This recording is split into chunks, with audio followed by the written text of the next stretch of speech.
Hi, my name is Jack. I'm a pastor. I'm also in recovery from drug and alcohol addiction. The Stop Before You Start message recognizes two important realities. First, the decision to use is not one decision, but a series of seemingly insignificant decisions that lead us to start using. And second, the opposite of using is not sobriety. It's being connected in relationships where we are known as we are, all of the brokenness and all of the beauty. And we believe that real connection to ourselves, God, and others begins with a relationship with Jesus Christ.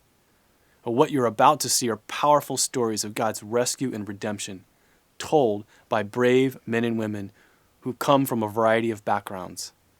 So lean into this time, embrace the stories, and remember, stop before you start.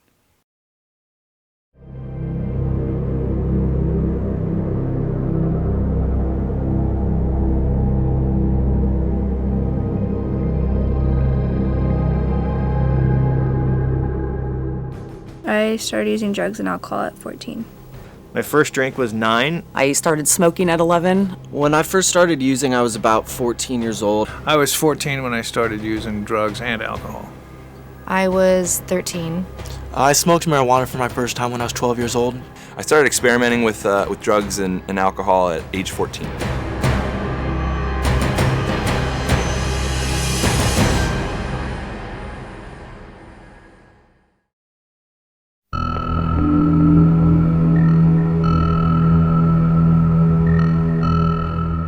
Drinking was really taking over control. I wanted to be a father, I wanted to be home, I wanted to go to work every day.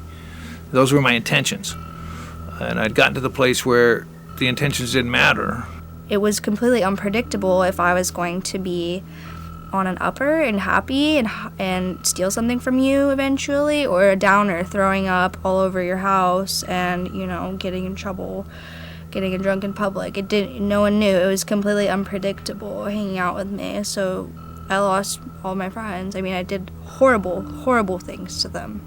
I never saw in a million years me going to jail, going to treatment center after treatment center, burning bridges, being tens of thousands of dollars in debt, selling my soul, just completely losing myself, associating myself with just people that I never thought I'd be around. I never saw this coming in my life. It took me for the wildest ride I could have ever imagined. I've watched my mom for 20 years of my life suffer and be high, and she didn't know how to not be high anymore. And I think that was a scary thing. She became the drug. This girl that just started off just partying and having a good time, she is now the drug. I signed the papers and I gave my daughter away. Because if I paid child support, I couldn't drink and get loaded. I feel like it was a nervous breakdown. I was in the hospital 3 times in a week, and they had to put me on antidepressant and anti-anxiety meds, and it was a good year and a half of just struggling day to day, minute to minute. I was 14 years old. By 14 and a half, I am smoking Quaaludes, trying to sprinkle cocaine on top of weed, and breaking into houses. In a 6-month period, every moral and belief that I held near and dear was gone. 2 days later, he overdosed and died.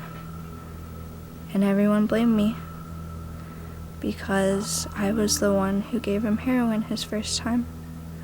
The guilt from that kept me on drugs for a really long time. I didn't want to look myself in the mirror.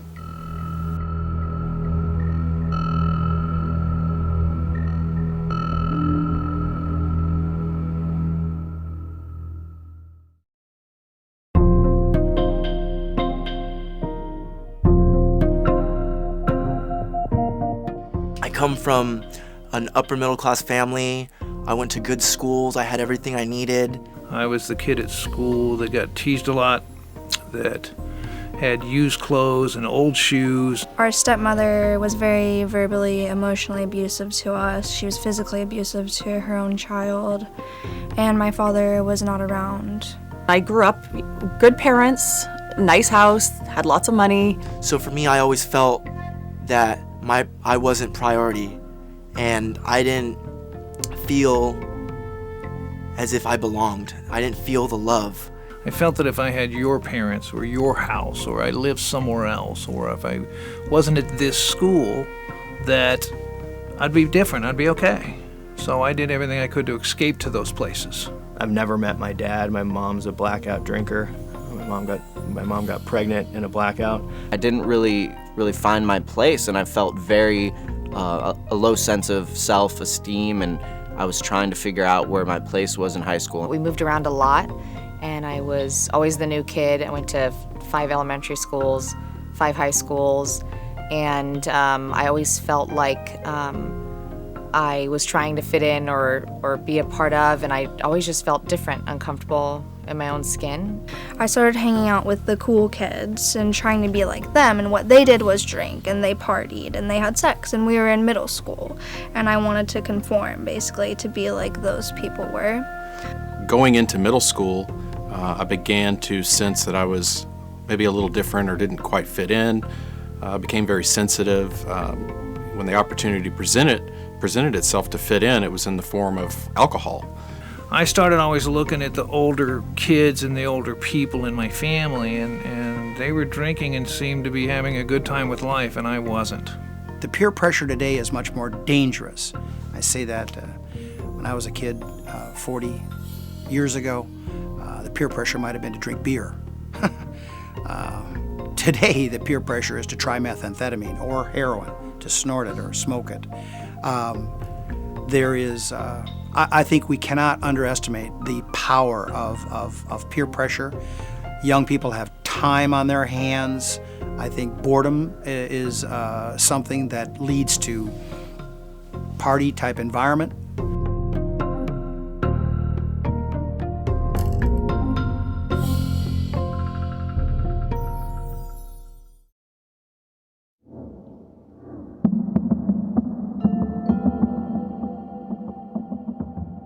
Alcohol, drugs, these were things to help me fill that hole of being accepted, fill that hole of belonging, feeling loved, feeling like I had a place to matter in the world. I grew up in a neighborhood where my mom was half white and quarter Indian, quarter black, and I didn't know where I fit in. I think I had no sense of belonging. I think that I didn't care whether I lived or died because I was so lost. I was adopted and given away, and my identity was hidden from me for 17 years. What was missing was this feeling of family, this feeling of community, this feeling of being loved. My father was a drinker and verbally abusive to my mom. And I didn't have any outlet to talk about that. I was afraid that if I said anything at school or to a teacher or a friend or their parents that they would split my family apart. I didn't want that. I didn't want to rock the boat. I was always walking on eggshells. I could never communicate or have an outlet for me to speak how I felt, and I bottled that up inside for years. I just wanted to be accepted. I just wanted to feel normal. I just wanted to be liked. Life is very difficult for teens. Some of the surveys recently have shown that the level of anxiety that teens experience today is similar to that of the psychiatric patients of the 1950s.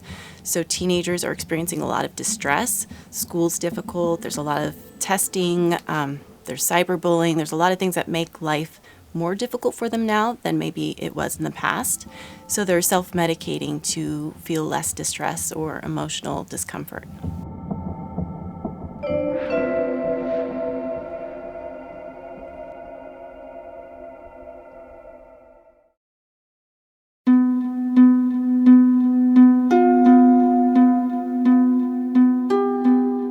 My mom at 17, she told me, you can either be here and be sober or you can go out there and get loaded. And I made a decision at that time that I would rather go get loaded.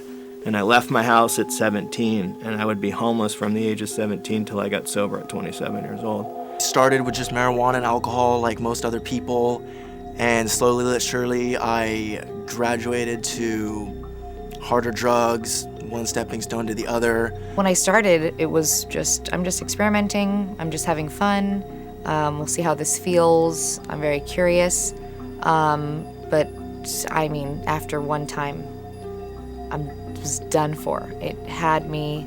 And I remember looking at my mom square in the eyes that day, walking out of my house at midnight. And I looked at my mom and I said, I'm going to do whatever it takes to ruin your life. And I watched my mom's heart break right at that moment. And I left her there to wonder where I was and if I was alive or if I was dead. I had this desire to kind of be edgy. I had always been drawn to that punk rock scene. And so that overlapped with wanting to belong, overlapped with seeing my dad's history of substances, and all just kind of drove me to check that out. And as I checked it out, I fell deeper and deeper into that hole. I believed that it was just going to be a one-time thing. I was just a little curious, nothing really that big. But the truth of the matter is when I took that first hit and it changed the way I felt about myself, it opened up my mind to questioning other certain things that had been in my mind, like, if marijuana's not that bad, then maybe this isn't as bad. And if those two things aren't so bad, and so on and so forth, to the point where I do ecstasy one week, like a couple months after I smoke weed, and then what other pills can you get? What other kind of stuff can you get? What kind of psychedelics do you have? Oh, you want to try some opiate? And it goes crazy. And for me at least, I gradually went into this thing as an innocent little kid, just expecting like, I'm just gonna like have a little fun, like let's smoke a joint, But years later, the matter of the fact is that the only reason I would get out of bed in the morning was just to get it fixed. That one choice that Jared made at the start was so destructive. It led down such a horrible path for him, and it just progressed. It progressed and progressed until he lost his life. And it was preventable.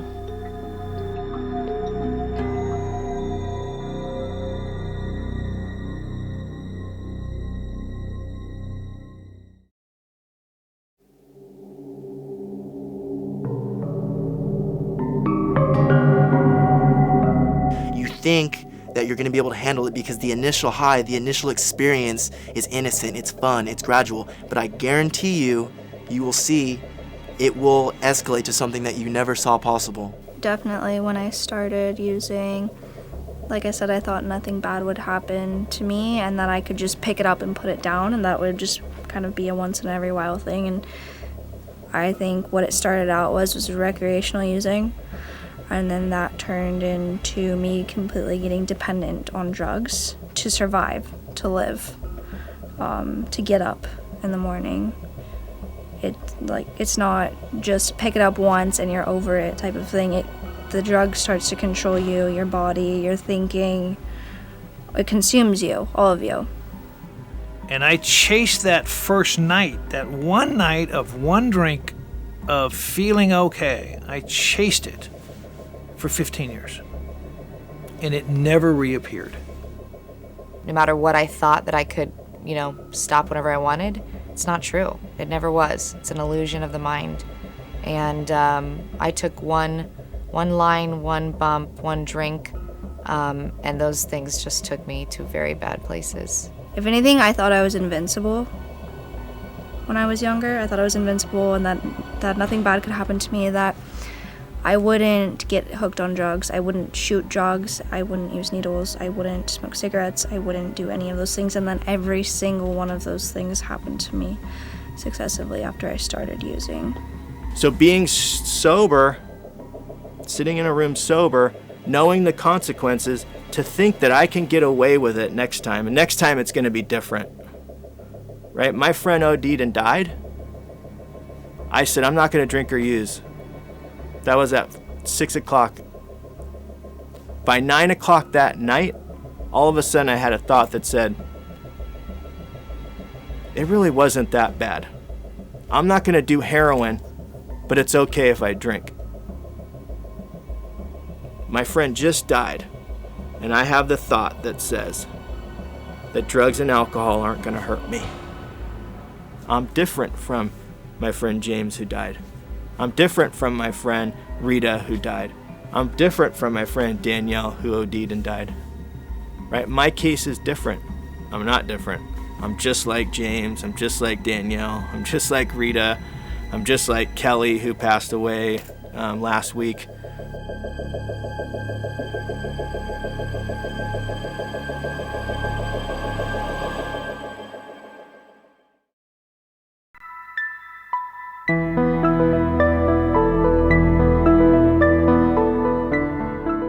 Knowing what I know today and looking back at my life then, the thing that I would have done different is that I would have faced my fear a little bit, just to let another human being know what was going on the inside.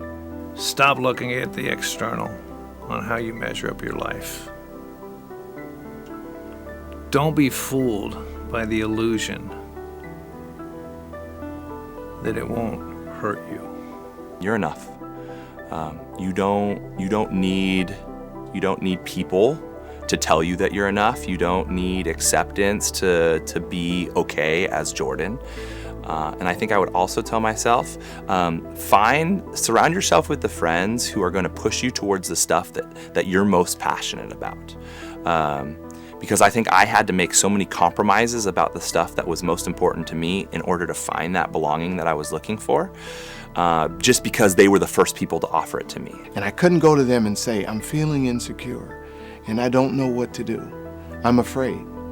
And what I would tell myself if I could go back into that period of time is, it's okay. It's okay. Just talk. Just talk. Don't worry about what others think. Just find anybody that you can get connected to that will help you. I would tell myself that this is a temporary solution, and it's hell to get out of. Hell to get out of. The years of my youth, I was in such a hurry to grow up and be an adult that I wanted to do adult things with a child mind. And I didn't want to take the time. I would tell Jim to be patient. I would tell Jim it's going to turn out okay. Because in 2 years or 3 years, these people that I am looking to, fancied or real, to direct how I live my life or how I think or feel, they're going to be gone anyway. If I would have known now, at that moment, I would have been open and honest about my feelings. I would have been open and honest about my perception to how I saw my life at the time. I'd have been open and honest about the struggles that I had.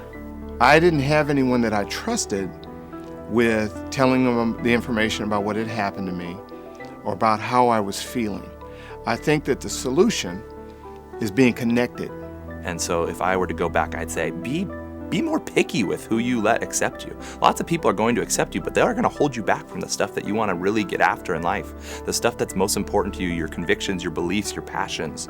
Find the people who are going to help point you towards that stuff, and be picky until you find those people. Focusing on sports and realizing that school and grades do matter. They are going to affect my future. It's not just like, okay, I just got to get through this. If I could go back, I would tell myself to take care of me regardless of what you think of me. Because I'm important and I'm worth it. I'd have been honest about that I tried alcohol. I'd have been honest, hey Mom, I've tried marijuana. I would have, if I had known different, I would have spoken up about my life.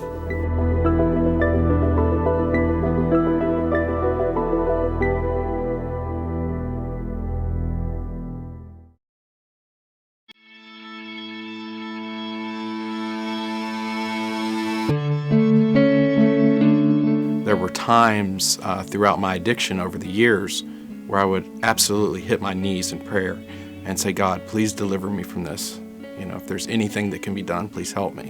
And I knew in those moments that it was going to take a divine intervention by God to save me. I wasn't living my life necessarily like a Christian. I was never doing anything bad, but I wasn't like thinking about Jesus when I was, walking through my life or anything like that. And so when I watched my mom take her last breath and he had answered my prayers, I was just begging him, please take her, please don't let my family go through this anymore. Take her to heaven. And actually, the last conversation my mom had when she was coherent was she prayed. She prayed with my aunt and she got right with God, and then she passed, minutes later.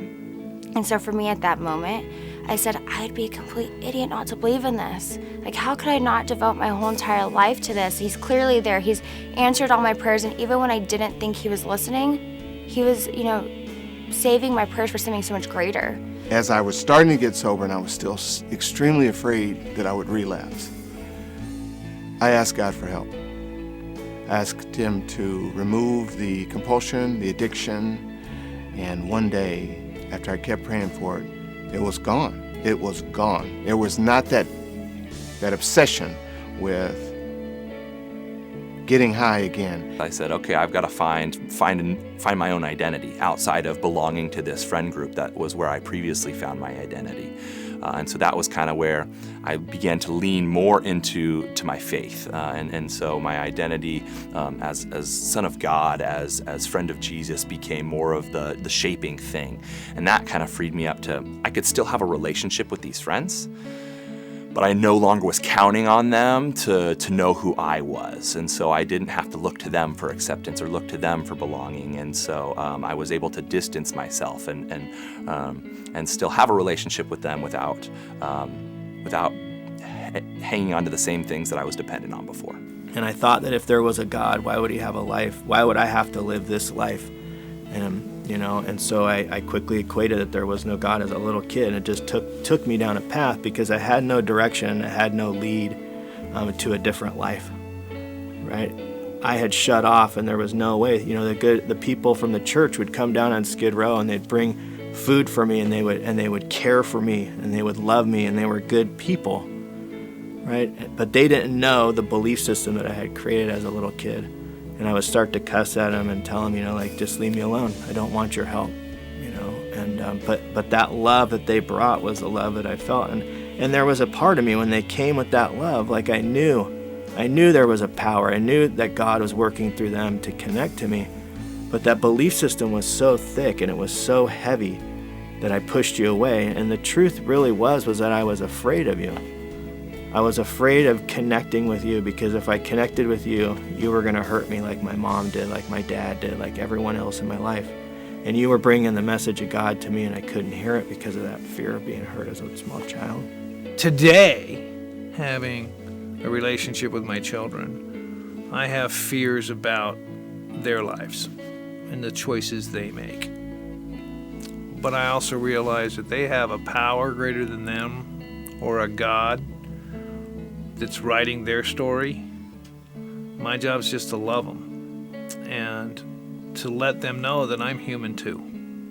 I think it's putting my faith and my hope in God and not people, because people are always going to fail us. The drugs, the alcohol are always going to fail us.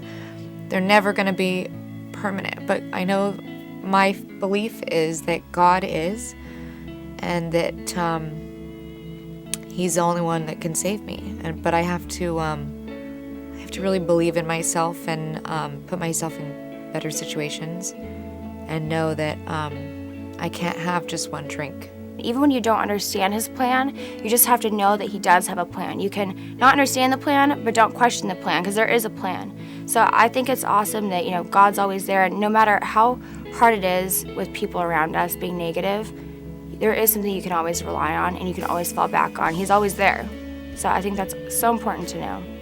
I just said, God, please remove this desire to drink. And I had this complete euphoria come over me, almost like I was non-existent for a second, and lifted up. And I just started crying in gratitude. And I felt this huge relief. And I have not had a desire to drink in 3.5 years. And that led me on my journey to, whoa, there is something out there. What's changed between now and then is today I have achieved a spiritual awakening, a relationship with a loving Creator that I choose to call God. And today God provides everything I need. I don't have that void. I don't seek to fill it with anything external. If I'm feeling down, or if I'm feeling like I need help, or if I'm feeling like I need to pick me up, I turn to God today, and He has the answers for all my problems. The key for me to get sober was to finally, not just admit that I have a problem with alcohol and, I have this disease called alcoholism. It was for me to accept that fully. And I feel blessed that God gave me an event in my life that, I can't just run from. I can't hide from that anymore. I can't pretend that I'm not, that I'm not an alcoholic and an addict. He gave me something that finally would shake me up to the point, wake me up to where I had to face that reality. It was God. That's the only thing I can really think of, because out of all of the insanity, I had one moment of clarity in which God said, it's enough. It's time, the joke's over.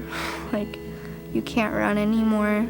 And I honestly think if I would have kept running, I would have died. I'd already overdosed too many times. I put my faith into God's hands that He will take care of me, which He always has. And what I do is called living on an altruistic plane, where you help other people, and through that you build self-esteem. Because to be honest with you, I don't know how to take care of myself. That really was God doing for me what I couldn't do for myself when I got in trouble, because I was not going to stop. It was also through the people from my church community. That's one of the ways that Jesus was a constant in my life, was through these peers from church and these adults from church who cared about me and loved me throughout the ups and the downs. That was one of the more tangible ways that Jesus was always there. But then there was this supernatural element to my faith, that Jesus just continued to show up. And in my most hopeless spots, I found hope. And in my most depressed spots, I found comfort. Again, in that supernatural way that I can't even really put together in words. So I started to see God that moment, that moment I was like, maybe that God that I turned my back on, maybe cares about me this much. Maybe. Just maybe. And it was like the best way I can describe it. It's like when you crack an egg and there's a crack, there's just a little bit of light entering into this human body, just a little bit. And at that moment, I started to trust that guy, Jack. And I started to maybe believe that there was a God, and my life started to change. So if I'm hanging out with great people from my church and we're, having a great time and we're not getting high, we're not doing drugs, we're like getting high off life, talking about hiking and talking about, dirt biking, random things like that, that's a lot more fun to me, a lot more fulfilling, because A, I'm going to remember the conversation we had, I'm going to remember the memories we make, but on top of that, I'm going to fall into good peer pressure.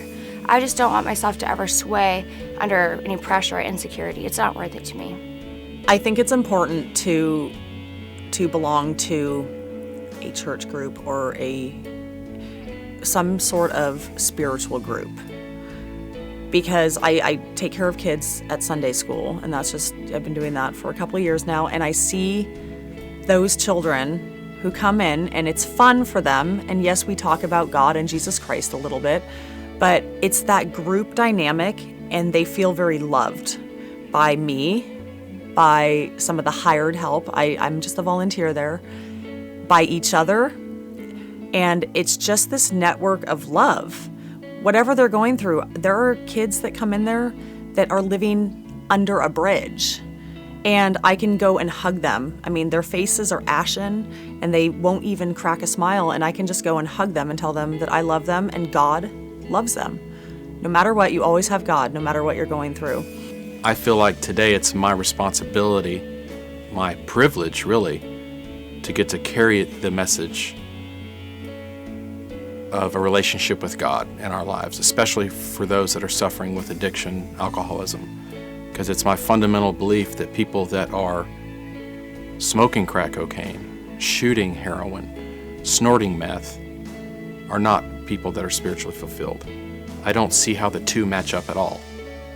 So I believe that my spiritual void looks like a devastating addiction. I believe that my spiritual fulfillment looks like me living as a free man, able to hold my head up high and look the world in the eyes.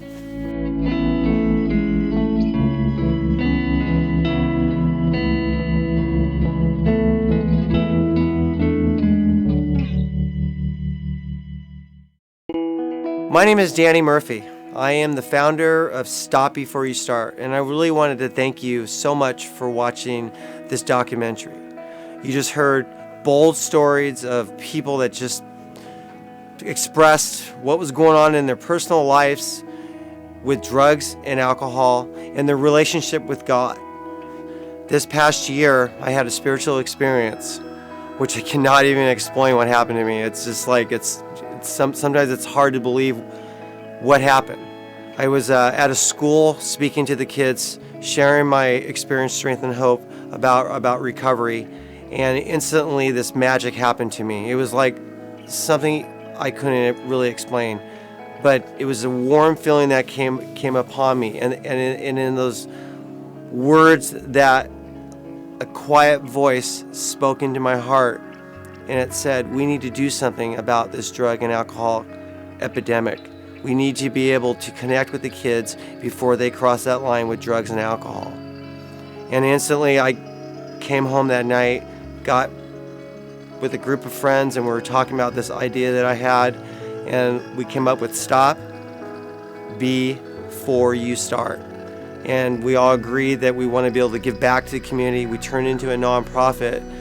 So what I'm asking for is that this is a we group. We need support upon this. We need to be able to provide, to be able to carry the message everywhere, to let people know that drugs and alcohol kills people, and it also destroys families and destroys relationships.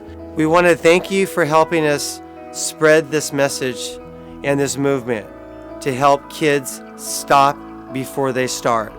Thank you so much.